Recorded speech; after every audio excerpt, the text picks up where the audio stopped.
the close. And this is the section when you actually ask for the order. And I will tell you something very, very ironic here is that when I train sales forces, what I find very often is that salesmen who are not doing well, they don't ask for the order very much at all. Sometimes not at all. How many times do you ask for the order?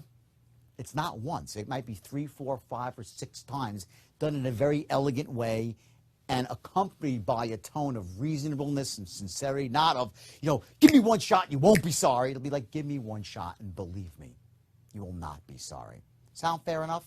That's more of a tonal pattern that you would find in a close. This is in the straight line system itself, just so you understand for building a script at the end. Typically what you're doing is that when you're done creating your case and you're looping into your actual close, a typical language pattern for a close would be along the lines of, and give me one shot and believe me. If I'm even half right, the only problem you'll have is I didn't call you 6 months ago and get you started then.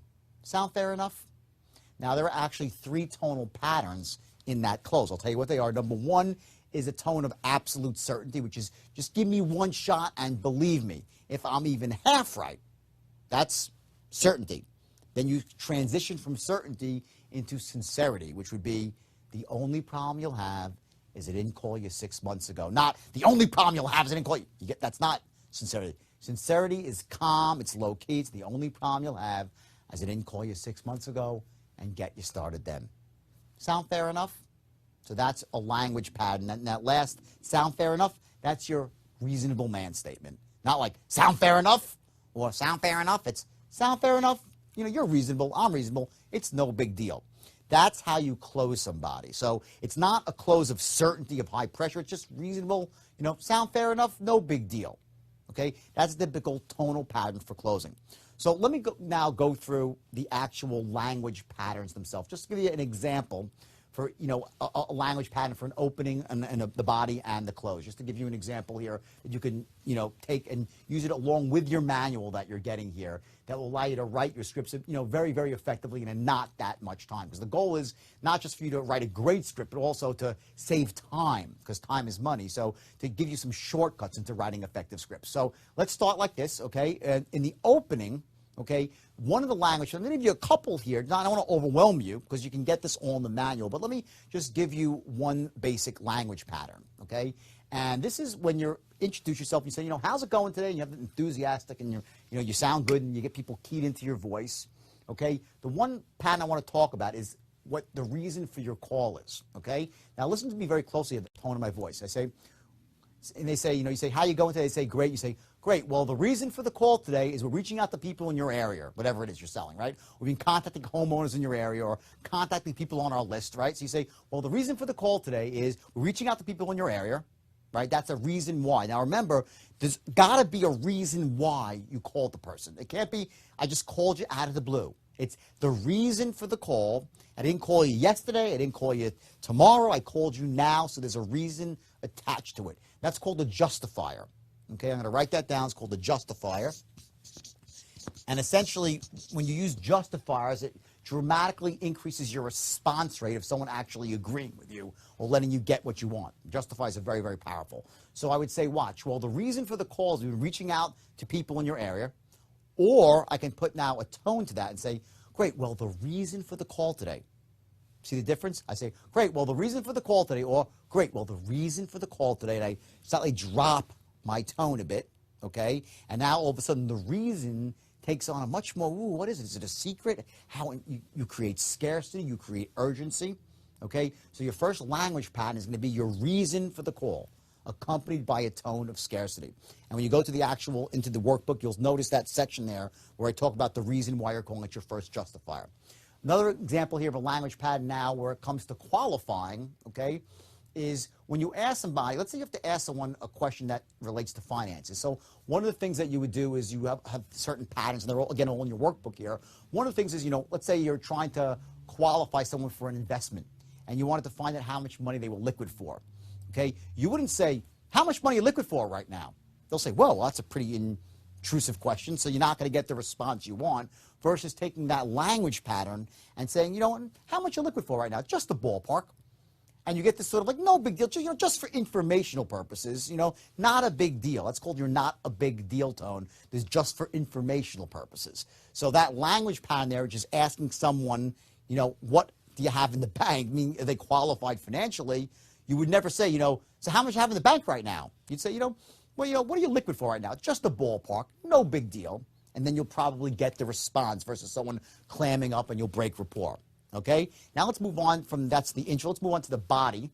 Okay? And the intro, again, let me just give you this is a language pattern. I mentioned it before, which is your transition from the intro to the main body, which is, well, let me say this, John, based on everything you just said to me, this is definitely a perfect fit for you. Now, real quick, okay, the name of the program is X, okay, and that's how you start your transition, okay, and the language patterns that you use in the main body, just it's important. I won't give you specific patterns because they vary so much industry to industry, but the important thing is that a specific, in the main body, it should be no more than a short paragraph, and it should end with, make sense so far? You follow what I'm saying? Okay, if you go on and on, if a pattern in the main body is 3 or 4 paragraphs, you lose the people. So each bite-sized chunk of information must be benefit-oriented, right? Not feature-oriented, benefit-oriented, and it should end with, you following? Make sense so far? And he says, yeah. You say, okay, great.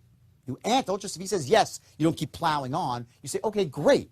And make sure that your tone, again, is one of absolute certainty. So if he says, yeah, it's good, you don't say, great, like Tony the Tiger, but you'd say, great. You're going a little bit above him, and again, what you're doing is you're leading him along into a place of absolute certainty.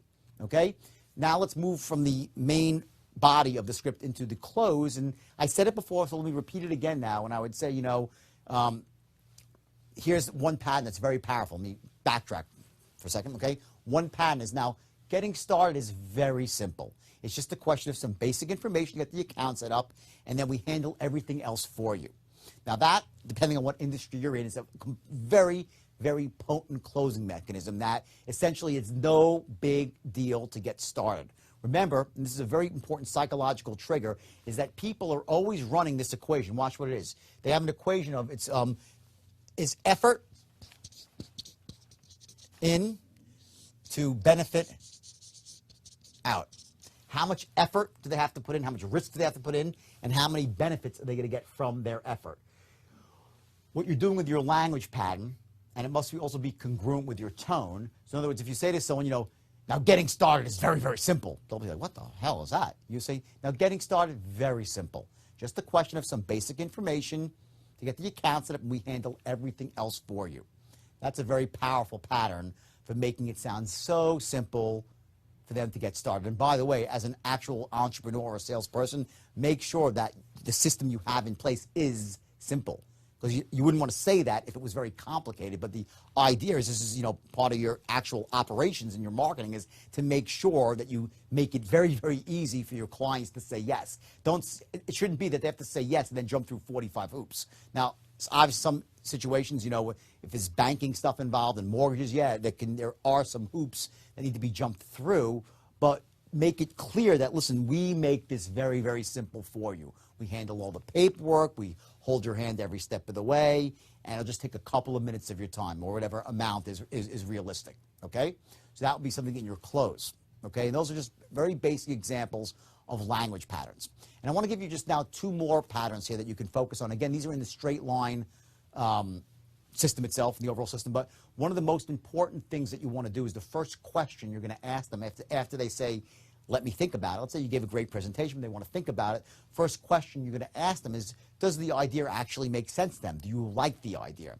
That's the beginning of a language pattern where you would resell, essentially you resell the company, the product itself, you resell the product itself. So, if someone says, let me think about it, well, typically we know they're being held back by one of the 3 tenets. So the idea is to raise up their levels of certainty. So your first language pattern is going to be, well, let me ask you a question. Does the idea make sense to you? Do you like the idea? So if they say, well, it's, I don't have enough money right now, you don't say, well, how come? Well, how much do you have? You don't play into the objection yet. You deflect, and then you run a pattern of, well, I hear what you're saying, but let me ask you a question. Does the idea make sense to you? Do you like the idea? Now notice the tone there. That was what I call a money aside tone. What I'm saying is, well, let me ask you a question. Like, all things being equal, hypothetically, just the idea makes sense to you. Do you like the idea? I would never actually say in the language pattern money aside, because then you make the whole thing an academic exercise. But by using the tonality that disarms them, this money aside tone, I get that across them emotionally, and I still get them to say, to stay in the sale. So I'd say, well, let me ask you a question. Does the idea make sense to you? Do you like the idea? And typically they'll say, well, yeah, it sounds pretty good. And we know that's not good enough. We need them to be absolutely certain that the product is great. So I would say, exactly. Well, let me say this. The true beauty of the program, and then I would go in and actually start giving them more benefits. Remember, I said keep your powder dry? This is why. Because after you go through the first initial body of your script, typically they don't say yes right away. So you want to have even more powerful stuff to help them come to the right decision, which is to make the decision to buy your product. Okay? So that's your next language pattern. And the last pattern I want to go through very quickly here is this I call it the rich man, poor man pattern. And what that really means is you say to someone like, what's the worst that can possibly happen? Let's say I'm wrong, okay, and, my product is not everything that I say it is, okay? What's the worst that can possibly happen? And you would lay out for them, if it was a stock market, say, listen, the stock goes down 3 points and you lose $1,000. Is that going to make you a poor man? And they'll say no. And then you say on the upside, even if I'm right and it does go up 20 points, right, and you make 3,000 or 4,000, that's not going to make you a rich man either. And they'll say no. You say exactly. But what it will do is serve as a benchmark for future business. And what I can do for you besides this one transaction, this is for stocks, but it applies to anything. Whether they're buying, a coaching program, whether they're buying a car, it's, what's the worst that can possibly happen? Okay? Now, of course, in some industries, it really works very well when there are ways to mitigate loss through guarantees, or in financial products, if there are any stop losses, or for insurance policies where there is, equity in a policy they can cash in. So you have all these patterns, these situations depending on the industry. But the thing to remember is that what you're doing is you're trying to say to a person who's running this same benefit, effort in, benefit out, this same, in an overall structure here, it would be like this. They'll say worst that can happen versus the best. And if the worst thing that can happen here is basically nothing because there's a guarantee, and on the upside, the benefits go far beyond the product itself. It's about a long-term relationship, and you start future pacing, meaning you start saying what I could do for you besides this over the long term. We work on referrals. We're here to, to be an asset to you and your family for the long term. It has a much, much more profound impact.